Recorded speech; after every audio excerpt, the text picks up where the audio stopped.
Bonjour et bienvenue sur le plateau de la pêche en question pour poser aujourd'hui une question fondamentale. Dans les années à venir, la pêche manquera-t-elle de bras en France? Il est vrai qu'entre contraintes économiques ou contraintes environnementales, le métier fait, semble-t-il, de moins en moins rêver. Difficile de devenir pêcheur quand on ne sait pas de quoi l'avenir sera fait. Difficile de séduire aussi les banquiers pour faire évoluer ses projets. De tout cela, nous reparlerons tout à l'heure avec nos invités que je vous présenterai dans quelques minutes. Mais avant cela, direction Cibourg pour rencontrer celles et ceux qui seront peut-être les pêcheurs de demain.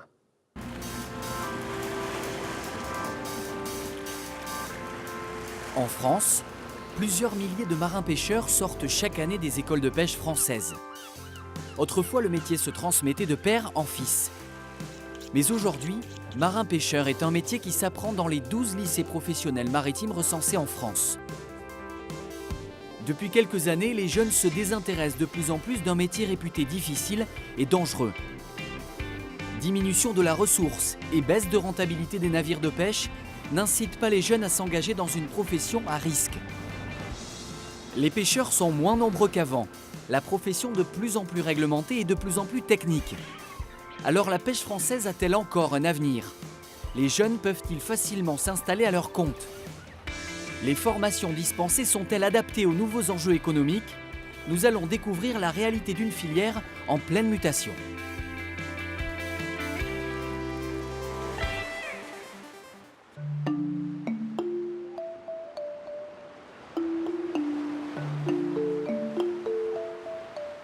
Pour rencontrer de jeunes pêcheurs en apprentissage, direction la Côte Basque et la ville de Cibourg. Il est 8 h du matin. Une nouvelle semaine commence pour les 120 élèves du lycée maritime à 2 pas du port de Saint-Jean-de-Luz. Allez, fais-le. Ce matin, c'est cours de ramandage pour les jeunes inscrits en CAP matelot. Et voilà, allez, puis là tu fais ta demi-maille. Parce que tu as dû couper quelque chose, j'étais obligé de retailler. On est en train de faire du ramandage là. Un chalut, il frotte au fond. Et ça frotte sur le fond. Et sur le fond, il y a des cailloux, il y a des épaves, il y a des bois, il y a tout ce qui peut déchirer un chalut. Et quand tu le remontes, il est déchiré, il faut le réparer. Raidis ton fil plus que ça, raidis ton fil plus que ça. Voilà. C'est comme ça la vie du pêcheur. C'est un éternel recommencement. Et ils sont là pour ça, ça c'est la relève. Pour un débutant, c'est pas si mal que ça. Fais tes mailles régulières, mets-toi bien en face. Voilà. Tu fais un petit nœud au bout du fil, là, et on coupe. De là, tu reviens là.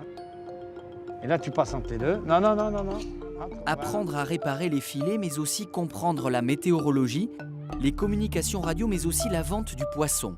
Autant de matières enseignées dans les 8 formations dispensées au sein du lycée, car pour son directeur Jacques Séché, un marin-pêcheur doit être polyvalent. Sur un bateau, un marin, c'est quelqu'un qui touche à tout. C'est pas parce qu'on est sur le pont qu'on va pas donner un coup de main à la machine. Donc dans la formation d'un marin, il y aura aussi une formation mécanique. Un marin, c'est quelqu'un qui va avoir pas mal de compétences. On apprend effectivement à ramander, mais on apprend aussi à gouverner le navire. On apprend aussi à les notions de sécurité, c'est-à-dire qu'on forme des gens qui vont être capables de donner les soins à bord. Ces adolescents ont entre 14 et 15 ans.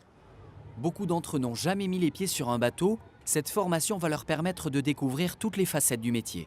C'est un peu ce qui déstabilise nos jeunes quand ils arrivent chez nous, parce qu'ils viennent soit pour faire de la mécanique et puis on leur parle aussi de navigation, on leur parle de construction de navires. Et ils ont un petit peu de mal à concevoir qu'on puisse avoir besoin de toutes ces compétences sur un bateau. Et pourtant. La scolarité se déroule sur 2 ans. Au terme de leurs études, les apprentis pêcheurs auront découvert la navigation, la technologie des navires, l'océanographie ou la sécurité en mer. La théorie est agrémentée de 12 semaines de stage en entreprise, l'idéal pour se confronter à la réalité du milieu et se faire une véritable idée du métier. À la sortie du lycée, ces jeunes matelots disposeront de tous les acquis nécessaires pour débuter leur carrière. Patronner, se mettre à son compte, le rêve de tout marin-pêcheur, le Graal en quelque sorte.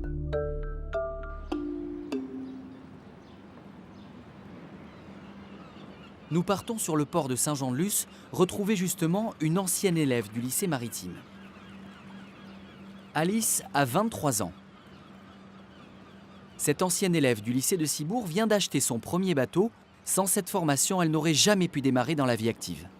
Mon passage au lycée, oui, ça m'a permis bien sûr d'avoir mes diplômes. Après, moi, je l'ai fait en formation adulte, donc c'est assez court et intensif, on va dire. Mais bon, après, ça nous apprend quand même pas mal de choses au niveau de la carte et du reste, et de la réglementation et tout ça. Donc de toute manière, sans passer au lycée, on ne peut pas faire ce que je suis en train de faire. Hein. On ne dirait pas comme ça, mais tous les pêcheurs y sont passés un jour ou l'autre, donc voilà.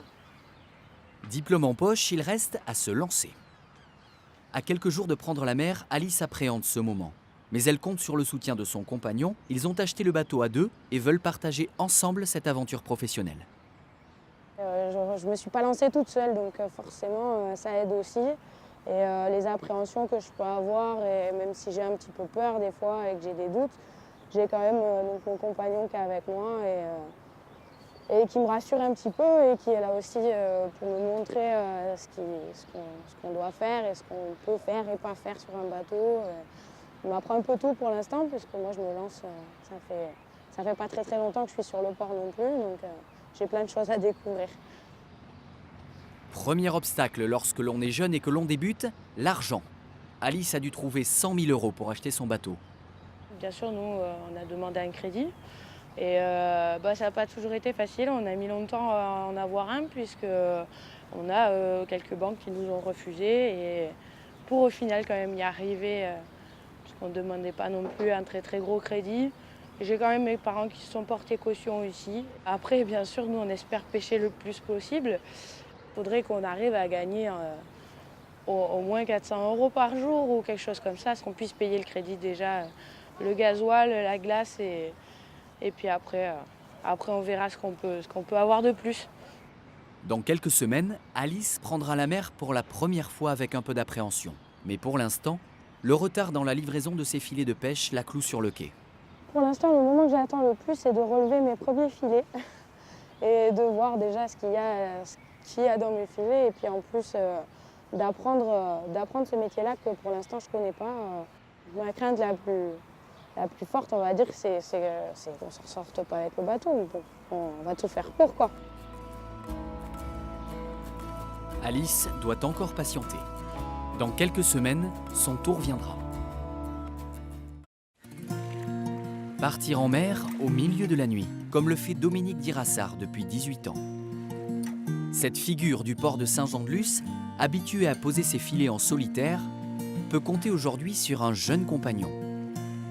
Sylvain est un stagiaire du lycée maritime de Cibourg qui vit depuis maintenant 3 semaines ses premiers instants de marin-pêcheur. Avant ce stage, il n'était jamais monté sur un bateau de pêche. Ce qui me plaît déjà, c'est d'être sur un bateau, c'est la pêche aussi. Hein. C'est une sorte de passion. J'ai un peu étudié auparavant les noms des poissons au lycée, en classe. Les nœuds aussi, les nœuds marins, les relèves de quart, les alignements par exemple par rapport à un point fixe. Voilà, ça sert toujours ce qu'on a appris en classe. Le stage, c'est mon prof principal qui me l'a trouvé au lycée maritime et vraiment je ne suis pas déçu. Et c'est exactement ce que je voulais trouver, un petit bateau avec un patron sympa surtout. Ça va faire le petit exercice du matin, ça. Allez, vas-y. En tant qu'ancien élève du lycée maritime de Cibourg, la transmission du savoir est importante pour Dominique. Partager ce qu'on connaît, que ce soit à la pêche ou ailleurs, c'est toujours intéressant. Ça fait gagner un peu de temps déjà pour le jeune. Plus tard, ça lui fera gagner peut-être... il se rappellera peut-être de quelques conseils. Je ne dis pas que tout lui sera utile, mais il y a peut-être certaines choses qui lui viendront à l'esprit. Et puis oui, c'est agréable de le faire. Et puis, quand tu es un stagiaire qui a de bonnes compositions, en plus, ça roule, quoi.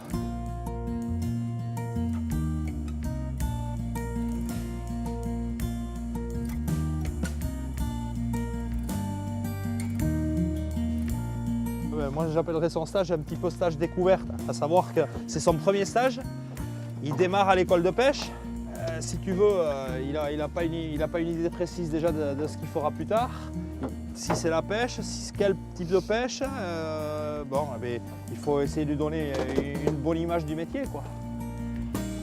Un stage, c'est aussi l'occasion d'engranger quelques petites astuces qui ne figurent pas dans les bouquins. Ce matin, le cours particulier porte sur les nœuds marins. Dominique va jeter l'ancre à sa manière et faire profiter Sylvain de quelques astuces. Quand tu mets sur le sable, tu les mets comme j'ai fait là en patte doigt. Et quand tu les mets sur les cailloux, tu prends le bout qui va au filet, tu le prends au bout de la chaîne et tu prends l'autre bout ici. Ce qui fait que si ça accroche, tu la remontes à l'envers.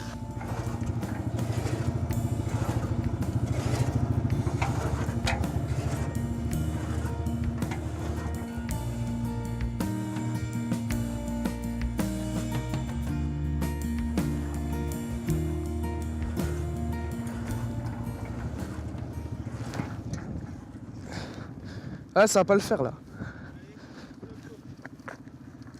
C'est bon. J'estime qu'il faut qu'il bosse un petit peu. Il ne faut pas le tuer à la tâche, mais il n'y a rien de tel que de participer à la vie du bord. Mais au bout de quelques jours de stage, tu n'as même pas besoin de dire, le matelot, c'est même plus un stagiaire, c'est le matelot, il fait. C'est le pied.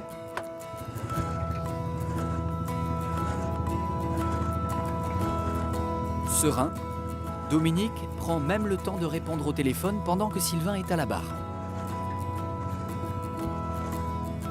Pour de nombreux marins-pêcheurs, le passage par le lycée a été un accélérateur. L'obtention des différents diplômes leur ont permis de gravir très vite les échelons dans la profession.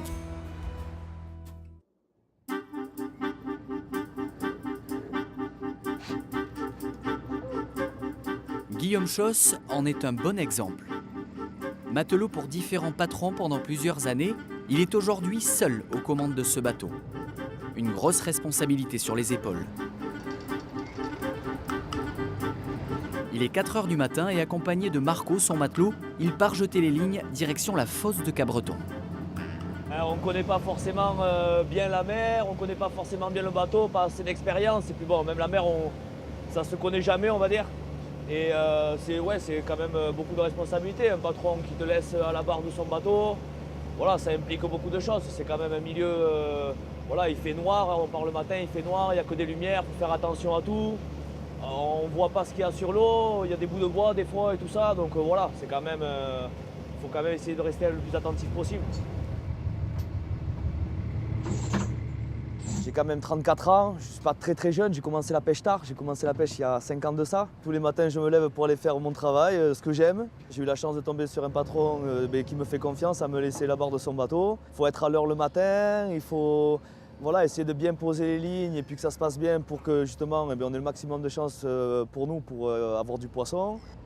Toujours le stress parce que bon, c'est quand même un bateau, pas encore l'habitude, pas encore mes marques et tout ça, mais à mesure, voilà, ça se fait et content quoi. Le soleil n'est pas encore levé, les doigts sont engourdis par le froid. Il faut pourtant disposer des centaines de sardines congelées sur les hameçons. Elles serviront d'appât. 3 étagères de 120 hameçons chacune seront jetées au large puis remontées en fin de matinée. L'ambiance à bord est studieuse, Guillaume, d'un naturel anxieux, n'hésite pas à s'appuyer sur l'expérience des anciens. Quand on est embarqué, que ce soit en matelot ou en patron ou comme ça, en tant que matelot, poser des questions au patron, voilà, pour justement essayer de comprendre, voilà, faut vraiment essayer de comprendre le travail à faire et surtout quand même prendre conscience des responsabilités que ça implique, quoi. Parce que tout est quand même dangereux, l'hameçon est dangereux, les conditions de mer. Même là, si c'est assez favorable, ça ne bouge pas trop, c'est quand même dangereux, il fait noir, on ne voit rien, machin. Mais essayer de s'impliquer dans son travail et surtout pas prendre ça à la légère, malgré qu'on soit pas loin de la côte et tout ça. Voilà, c'est quand même, faut mettre en œuvre ce qu'on apprend à l'école quand même. Les règles de sécurité, les règles de navigation, voilà, et puis faire confiance aussi à son collègue à côté, quoi. Voilà, c'est une équipe, quoi.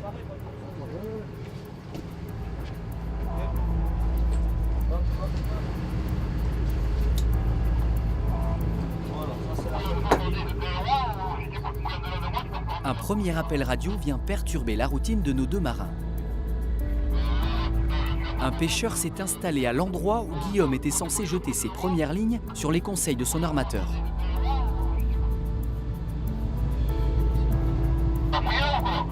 Non, je n'ai pas mouillé là encore.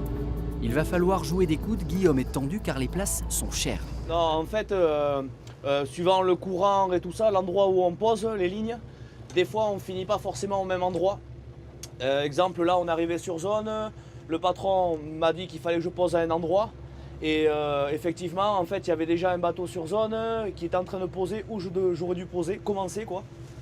Et donc voilà, vu que je ne suis pas encore super à l'aise, on va dire, on s'est appelé à la radio et il m'a conseillé voilà, de poser derrière lui et qu'il n'y avait pas de problème.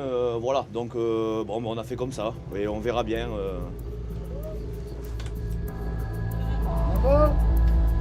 La quantité de poissons peut varier d'un mètre à l'autre, alors il faut choisir la meilleure place. Guillaume posera finalement ses lignes à quelques mètres de l'autre bateau. Elles doivent être posées avant le lever du soleil, il ne faut pas traîner.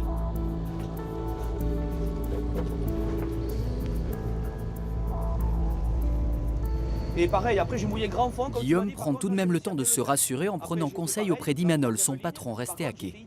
J'ai réussi à bien prendre les virages que tu m'avais dit là. Tu sais, faire attention là, le virage que tu m'avais dit, ouais, au pire si tu arrives à le faire, ça tu le fais. Donc j'ai suivi ton trait noir et reparti, j'ai suivi les 170. Là j'ai pris des échelons, j'ai mon petit café à domicile là, voilà.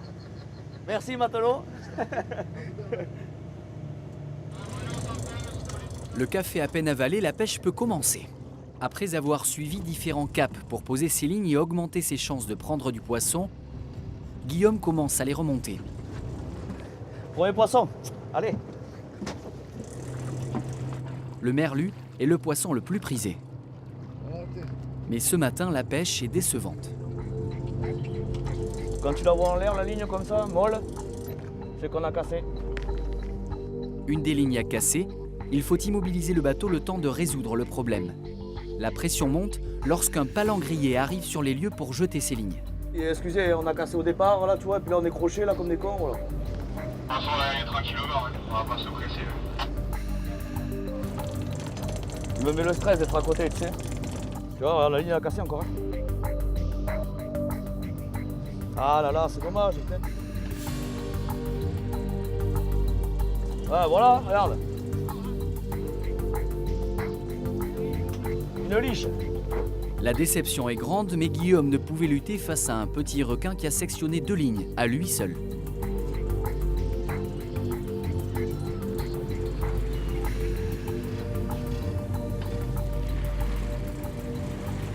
Notre marin-pêcheur vit son métier avec passion, même si la pression du rendement est omniprésente.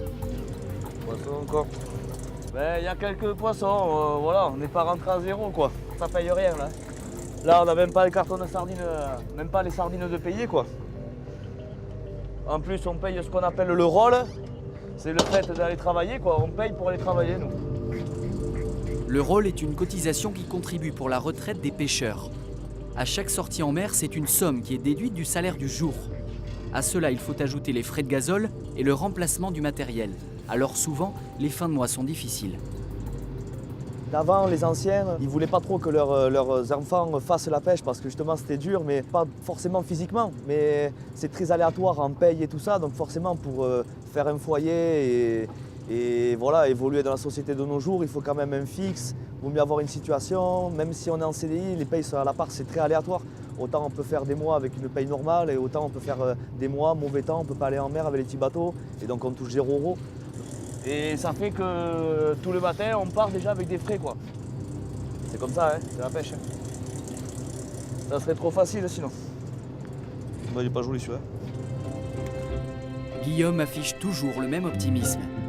La pêche est pour lui une vocation. Ancien éboueur, reconverti dans la pêche il y a seulement quelques années, il n'a jamais regretté son choix de vie. Vraiment, je suis hyper à l'aise dans ce métier, quoi. J'ai pas trop de contraintes d'heures, je m'entends bien avec l'équipe, donc déjà c'est super important. J'aime ce poisson, le poisson il est beau, il a toutes ses écailles, on voit ça monter.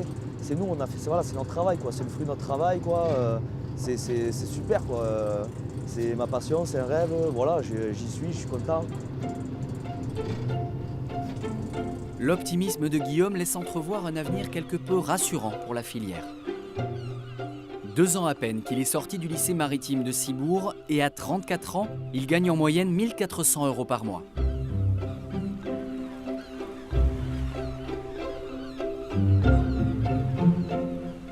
À la veille des vacances scolaires, Sylvain, le jeune apprenti pêcheur, est satisfait. Le bilan de ces 3 semaines d'apprentissage est plutôt positif. C'est une bonne expérience parce que je voulais voir, je voulais être en conditions réelles quoi, parce que l'école, c'est pas l'application quoi l'école. Alors je voulais aller vraiment sur un bateau de pêche, voir comment le métier, aussi la dureté du métier, voir comment ça se passait quoi à bord. Sylvain n'est pas le premier étudiant de l'école de Cibourg formé par Dominique. En 18 années de pêche, il a accueilli 10 stagiaires. Une expérience qui lui a permis de voir évoluer les différentes générations. Là, je pense que dans les jeunes qui sont déjà même en activité, certains, et qui sont passés par l'école de pêche ou autre, il y a de l'opportunisme. Avant, les gens ils faisaient le dos rond et ils restaient pêcheurs toute leur vie, quoi. Les bonnes années, eh bien, ils prenaient, et quand il y avait des mauvaises, eh bien, ils faisaient avec. Maintenant, il y en a certains, ils n'hésitent pas, du jour au lendemain, ils prennent leur baluchon et puis ils s'en vont bosser à terre. S'ils trouvent un boulot de serveur dans un café ou n'importe quoi, ils prendront. Et puis si ça ne leur plaît pas, ils reviendront à la pêche. Il y en a beaucoup qui veulent gagner de l'argent rapidement. Face à cette nouvelle génération plus opportuniste et moins fidèle au métier, Dominique est lucide mais reste optimiste face à l'avenir. Il faut leur dire que c'est pas tout rose, quoi. Il faut leur dire que c'est pas tout rose, mais il ne faut pas leur rester un portrait non plus tout noir de la situation. Il ne faut pas les écœurer, quoi. Faut pas les écœurer. Il faut leur dire qu'il y a moyen de travailler. Il y a moyen de travailler peut-être plus facilement les années à venir. Peut-être qu'il y aura peut-être même plus de poissons qu'il y en a eu il y a 10 ou 15 ans. À eux de voir quel type de pêche ils veulent choisir, comment ils veulent travailler, quel rapport ils auront avec la ressource, avec la nature. Si on parle beaucoup de pêche responsable, on pêche, bon, pourquoi pas, il y a des gens qui arrivent à concilier une vie à la pêche et puis une vie maintenant en dehors de la pêche. Donc il y a un avenir, après à eux de voir comment ils veulent le faire. Bon, Sylvain, le dernier filet qu'on lève ensemble, t'as intérêt de porter chance. Sinon, tu rentres à la nage.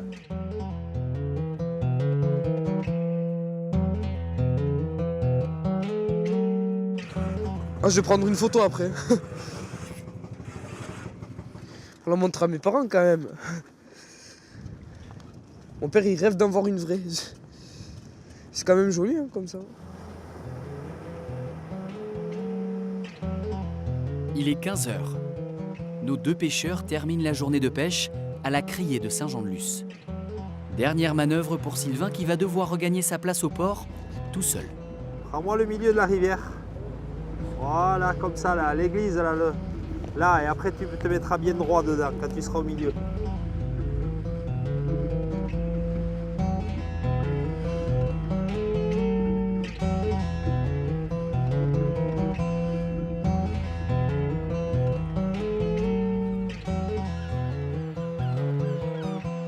Derniers instants sur le bateau, le temps de donner les derniers conseils.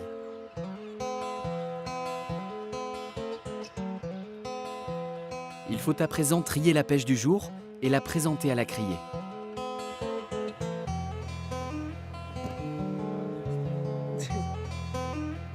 Ouais.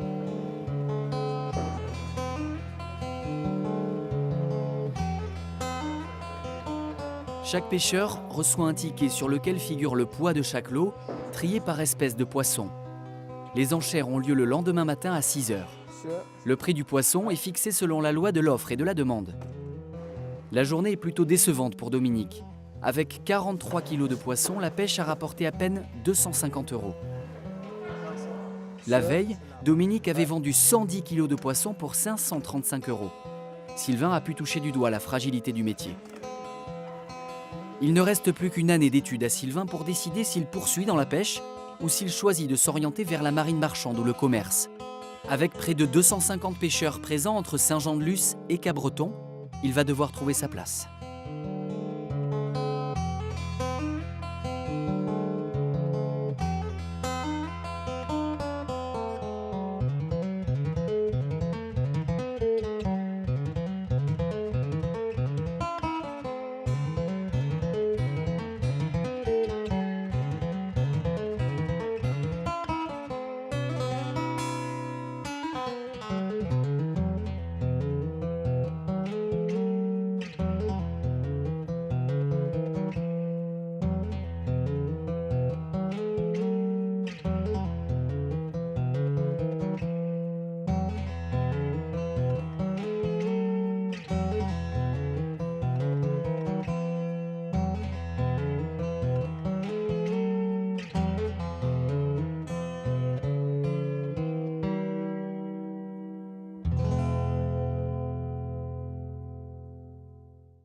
Retour sur le plateau de la pêche en question avec nos invités. Hervé Jantet, vous présidez le conseil spécialisé produits de la mer de France Agrimer.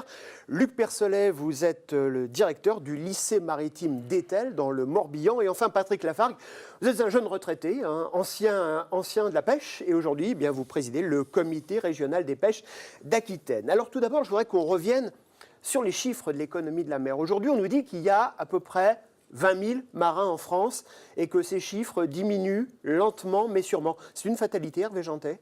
Non, ce n'est pas une fatalité, c'est une réalité. Je crois que de l'eau a coulé sous les carènes, la gestion de la ressource par les quotas est passée par là et le nombre d'entreprises a diminué, essentiellement au large, et c'est une réalité, il faut faire avec. Pour autant, on ne peut pas tirer de constat catastrophique en disant la pêche est finie parce que ces chiffres ont diminué. Mais quand même, est-ce que ce n'est pas l'échec de certaines explications qu'on nous donnait il y a quelques années en disant vous allez voir, pour régler le problème de la pêche, c'est très simple, on diminue le nombre de bateaux et fatalement ça ira beaucoup mieux après ? Oui, alors c'était une réflexion simpliste, mais c'est souvent le cas en politique.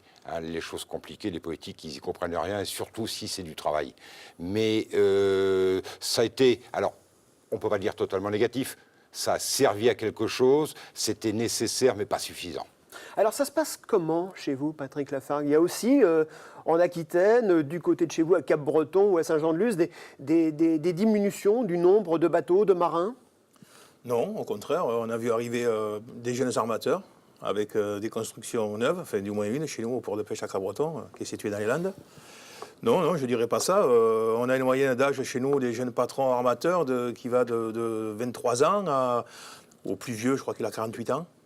Non, ça se passe très très bien, au contraire. Bon, en fait, c'est un petit peu différent des façades maritimes, parce que nous, on vend le poisson directement aux consommateurs par le biais de tables, etc. Saint-Jean-de-Luz aussi, ils ont cette pratique. Bon, il y a à crier, parce que sans crier, on ne peut pas être fiable sur une année. Il y a des années mortes comme l'été, par exemple, où il y a moins de mouvements, etc. Et donc l'hiver, on a besoin des criers. On a tous besoin de la filière, que ce soit en aval ou en amont. On a tous besoin. Si ça marche chez vous, on en reparlera tout à l'heure, c'est parce que vous avez un petit peu contourné l'obstacle. C'est-à-dire que vous avez pris votre destin en main en vendant vous-même votre poisson, notamment via les AMAP. C'est une nécessité aujourd'hui de dire, si on n'est pas trop pêcheur, il faut aussi qu'on maîtrise l'après-débarquement. Il faut aller chercher les marchés. On est devenus des hommes d'affaires, on est devenus des chefs d'entreprise, comme je vous disais en aparté tout à l'heure. C'est différent. La pêche, maintenant, c'est une gestion différente. Il faut arrêter de parler du pauvre pêcheur. C'est une fausse image de la pêche aujourd'hui. Mais c'est-à-dire que vous travaillez 24 heures sur 24, voire plus ?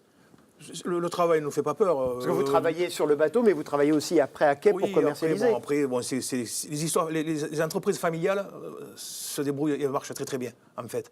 Et les personnes qui sont rapportées aussi, qui viennent là-dedans, se greffer là-dedans, ils sont au courant de tout ce qui se passe. Mais c'est vrai que de faire le système des AMAP, comme je vous ai expliqué, c'est quelque chose où on amène la connaissance du poisson à des personnes qui sont entre parenthèses terriens et qui n'ont pas vraiment la réalité des choses.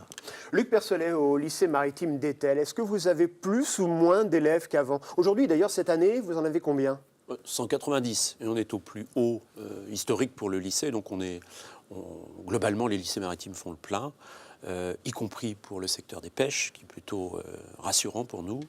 Les jeunes, de plus en plus, découvrent la pêche par le bateau, par la mer, par le transport à passagers, et certains d'entre eux préfèrent finalement se destiner à la pêche parce que le métier est plus varié, leur donne plus de plaisir, plus d'engouement pour le travail. Donc, et les carrières auxquelles ils peuvent prétendre sont tout à fait extraordinaires en fait. Aujourd'hui, patronner un bateau à 21 ans, vous vous rendez compte, avoir la responsabilité d'un bateau à 21 ans, ça n'existe nulle part à terre. C'est quelque chose de tout à fait exceptionnel et ça existe encore aujourd'hui, malgré les difficultés d'achat d'un bateau.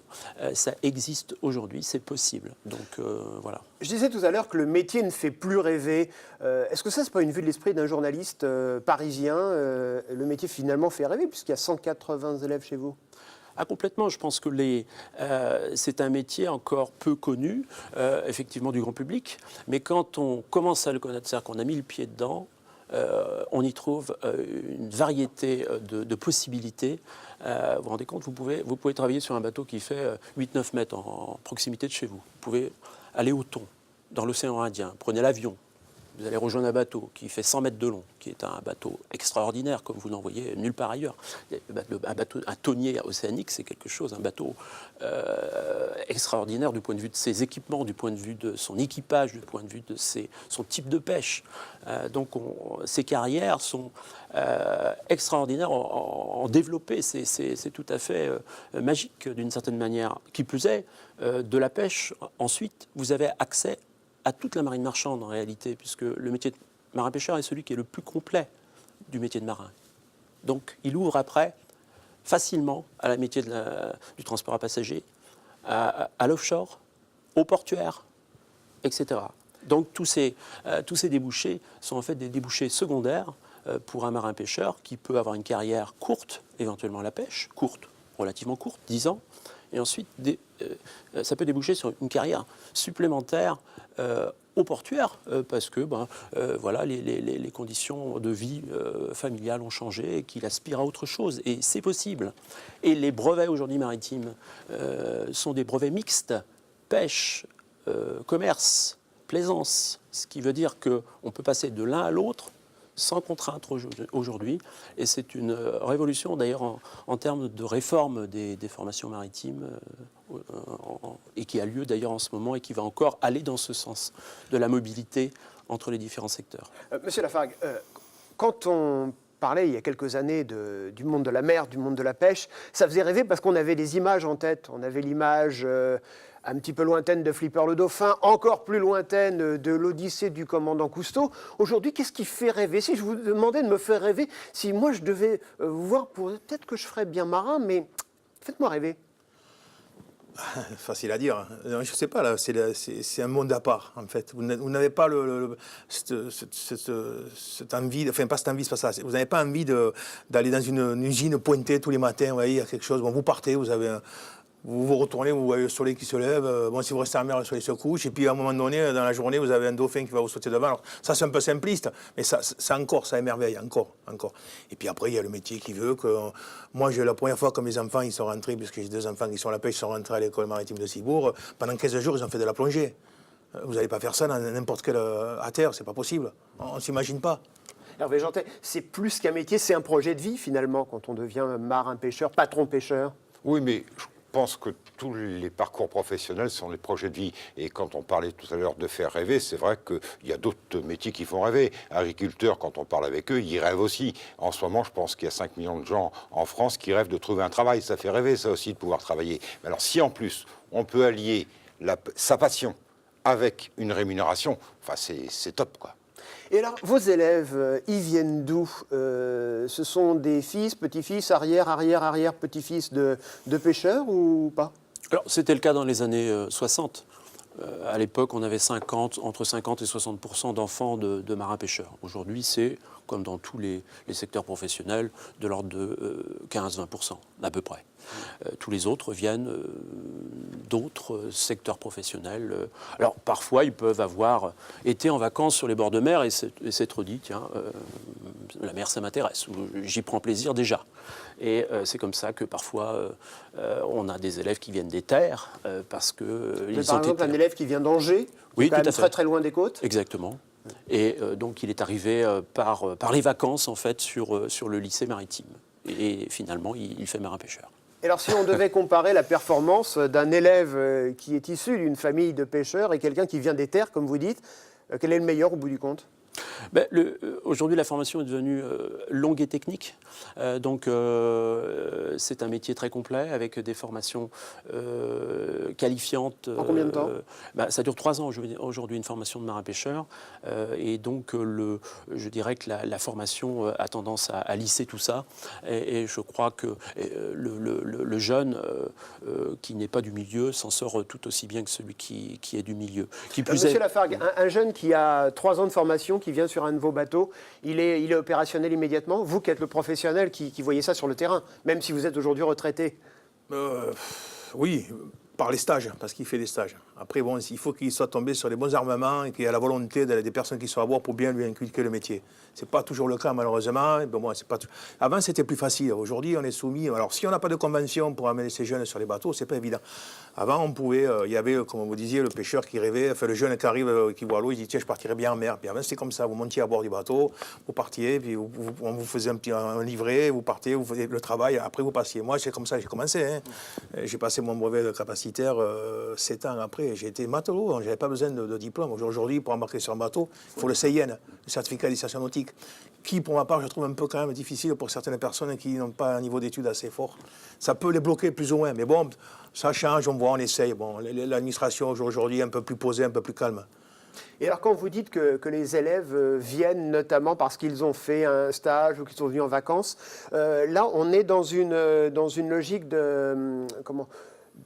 d'attrait, de séduction avec les contacts auprès des pêcheurs? C'est-à-dire qu'en fait au lycée, ils découvrent la mer. Ils découvrent les secteurs professionnels, puisqu'ils vont beaucoup sur les bateaux. Hein, et petit à petit, ils font leur choix. C'est-à-dire qu'ils vont dans un premier stage, par exemple, sur un ferry. Et puis, de ce ferry, ils en tirent une expérience positive ou moins positive. Et puis, ils essayent un bateau de pêche. Et là, ils se disent, c'est plus varié, ça me plaît davantage. Ils confirment. Donc, il y a toute une série de stages sur 3 années qui les amènent à confirmer leur choix, en fait, de secteur professionnel au sein même de ce vaste métier de marin. En fait. Alors, on voit la formation théorique, 3 ans, M. Lafargue. Pour vous, il faut combien d'années avant d'être vraiment capable de prendre les commandes d'un bateau et de partir une journée ou plusieurs jours pour pêcher? Je vous dirais qu'on en apprend tous les jours. Hein, parce que vous voyez, tous les jours, il y a quelque chose, une réglementation qui vient en plus. Bon, il y a quelques années, on n'avait pas les VMS, on n'avait pas les logbooks électroniques. Aujourd'hui, maintenant, moi, personnellement, si je reprends le bateau d'un de mes fils, le Crésus, il va me falloir 15 jours de stage pour savoir comment marche le logbook électronique. Hervé Jeantet, on n'en fait pas trop d'ailleurs sur les réglementations, parce qu'on a l'impression que c'est un petit peu comme pour le commerce du poisson, on rajoute des feuilles à ce millefeuille, parfois un peu indigeste. Oui, c'est ce qu'on appelle le millefeuille. Je pense qu'on pourrait simplifier. Là, on est dans le monde de l'économie. J'étais content d'entendre le président Lafargue en disant qu'il disait que justement l'intérêt maintenant du pêcheur, c'est de valoriser cette ressource et d'aller jusqu'au marché pour en tirer le meilleur prix.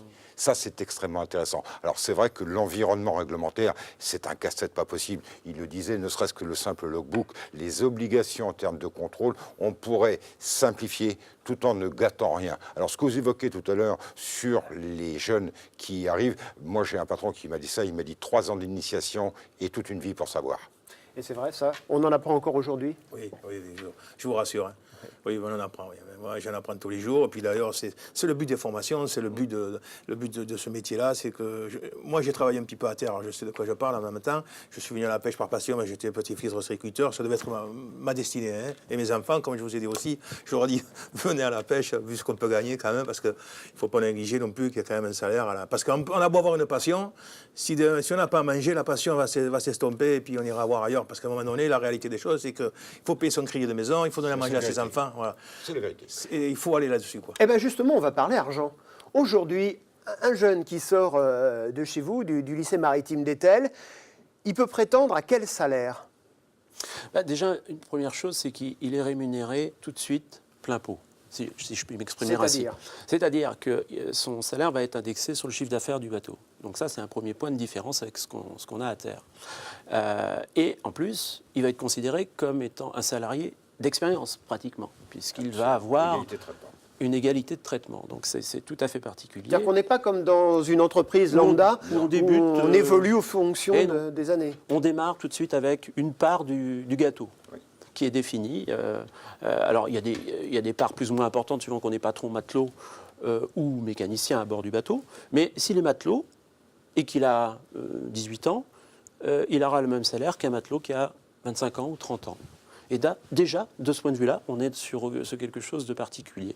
Alors, ce qu'on peut dire, c'est qu'un matelot qui sort de chez nous peut à l'issue de l'école, donc avoir touché un salaire d'environ deux fois le SMIC terrestre. Ça paraît énorme, 2 fois le SMIC terrestre, Hervé Jantet. Non, c'est pas énorme. C'est pas énorme. Il faut requalifier les chiffres. Alors là, on est dans un sujet que les pêcheurs, mais comme d'autres professions, répugnent à aborder. Hein, il faut savoir. Donc on ne parle pas d'argent sur les bateaux. Oui, et c'est dommage, parce que vous évoquez tout à l'heure ce qui faisait un petit peu le piment de l'intérêt des jeunes pour la pêche. Le vrai piment, c'est ce qu'il vient de dire. C'est-à-dire qu'on est dans une entreprise, on sait à quoi on sert, c'est-à-dire qu'on voit immédiatement le résultat. Quelquefois, vous êtes dans une entreprise, vous percevez un salaire, vous n'avez aucune idée de ce qui se passe dans votre environnement, qu'il soit économique, financier ou technique. Sur un bateau, vous le savez tout de suite. Si vous faites défaut, le bateau ne marche pas. Donc, c'est pour ça qu'il y a cet égalité de traitement, la part, parce qu'il y a une égalité au niveau du travail. Alors, si on veut donner des chiffres, et c'est ce que tu disais tout à l'heure, le SMIC en France, c'est grosso modo sur 12 mois, 17 500 €.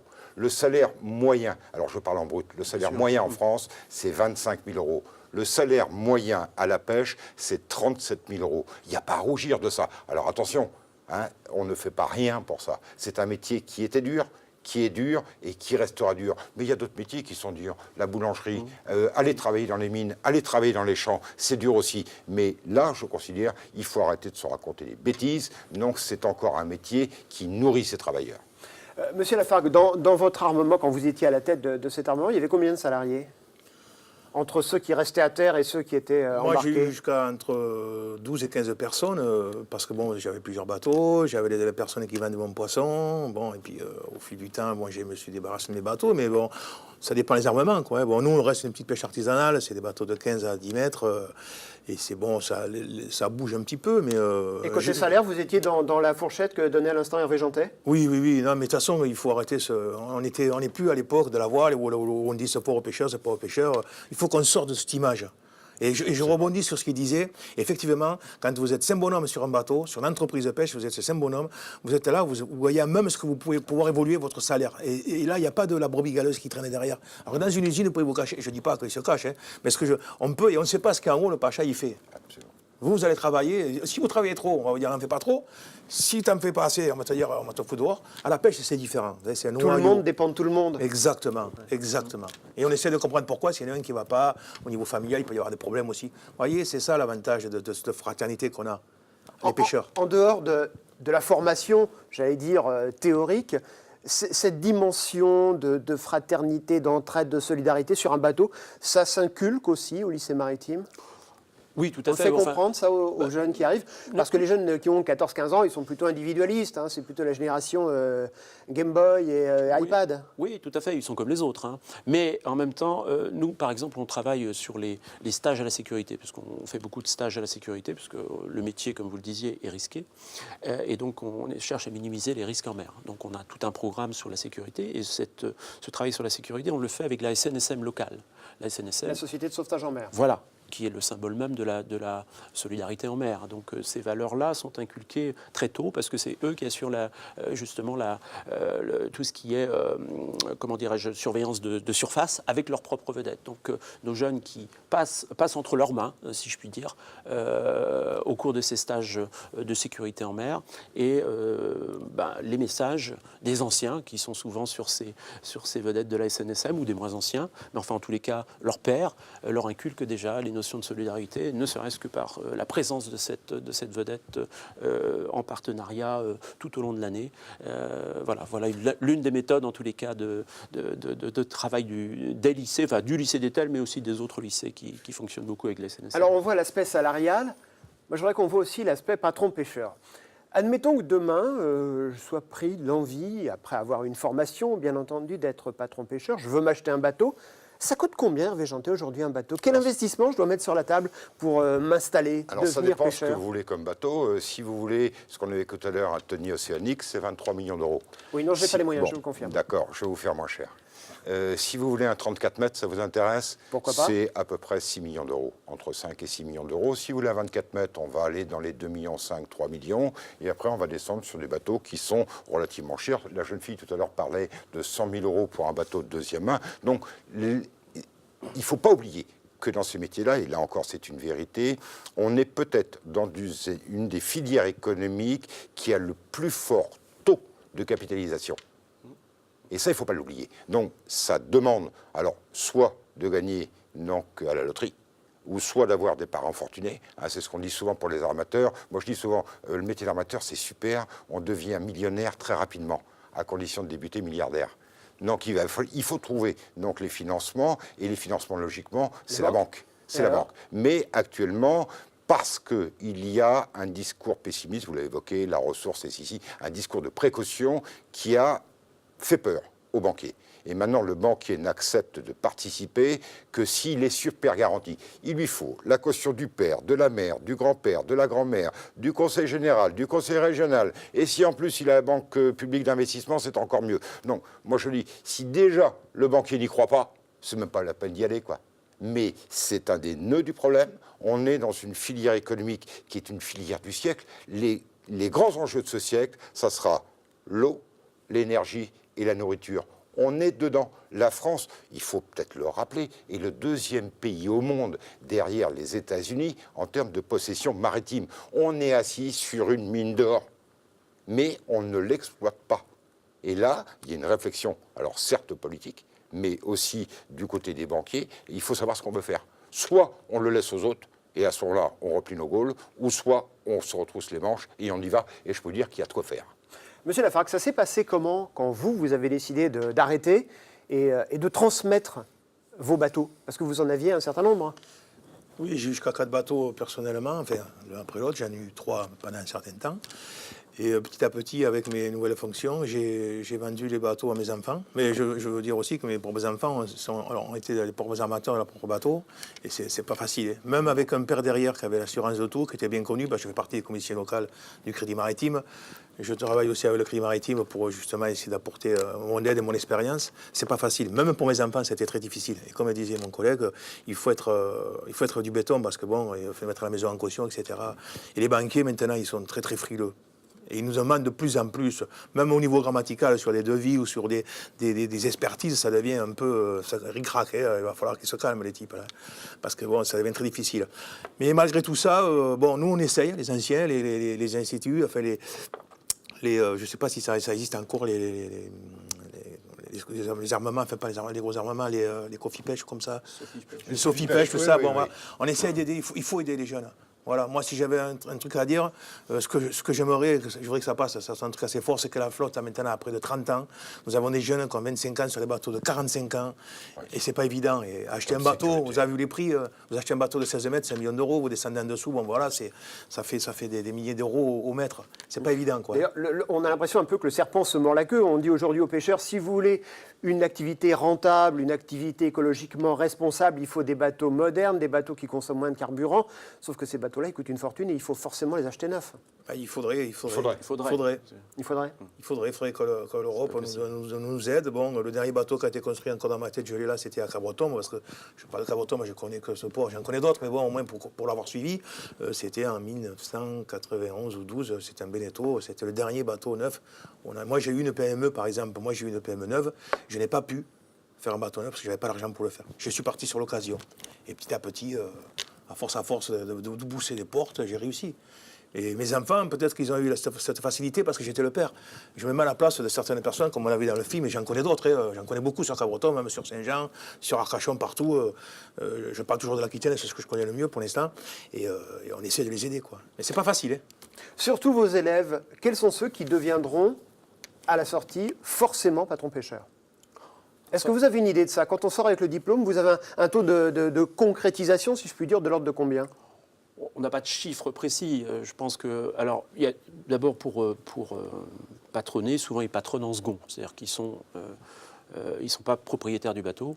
On leur confie la responsabilité du bateau pendant les vacances du patron en titre ou de l'armateur qui est propriétaire du bateau. Donc on leur confie progressivement les responsabilités. C'est comme ça que ça se passe à la pêche, puisque la pêche est un métier d'expérience. Donc par définition, on confie un bateau progressivement.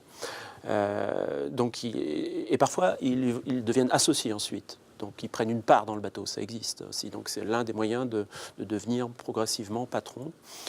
Et on voit des jeunes comme ça acquérir des parts dans des navires, prendre la moitié de la part du bateau par exemple, donc, et ensuite se lancer eux-mêmes dans l'achat d'un bateau. Mais c'est souvent assez progressif, ça peut prendre 5 ans, 10 ans avant qu'ils deviennent eux-mêmes propriétaires. Mais c'est une ambition de beaucoup de nos jeunes, parce qu'ils savent bien que quelque part l'aspiration à être à la passerelle, à avoir un bateau, à mener des équipages, c'est quelque chose qui est naturellement chez eux une ambition. Et donc la pêche en soi, c'est une ambition, mais devenir patron à la pêche, c'est une ambition supplémentaire. Alors je voudrais qu'on conclue ensemble, Hervé Jantet. Il y a plusieurs études qui disent que la flotte française va devoir renouveler 50% des équipages dans les 10 ans à venir. Alors question, j'allais dire en 40 secondes, possible ou pas ? Alors, à mon avis, c'est possible, mais il ne faut pas mettre la charrue avant les bœufs. Je pense que Patrick l'a très bien exprimé. Si on veut non pouvoir employer ces jeunes-là, il faut des bateaux neufs. Tu l'évoquais tout à l'heure, on a malheureusement les bateaux de nos moyens et parce qu'on refuse depuis des années d'aborder le vrai problème qui est celui de la rentabilité de l'entreprise de pêche. Redonnons à travers des réformes extrêmement fortes, une rentabilité aux bateaux de pêche. Et là, il n'y aura pas de problème. Les banquiers seront d'accord de nous financer. Le bateau se paiera lui-même. Non, avant de crier autour de la table, d'ailleurs, je remarque souvent dans les réunions où je vais, ceux qui parlent du travail n'ont jamais travaillé, ceux qui parlent d'investir n'ont jamais investi. C'est ce que je dis de temps en temps, il faudrait peut-être échanger les rôles, mais ils ne veulent pas. Eh bien, ce sera le mot de la fin. Merci, messieurs, d'avoir participé à cette émission. Et moi, je vous donne rendez-vous très bientôt sur Campagne TV.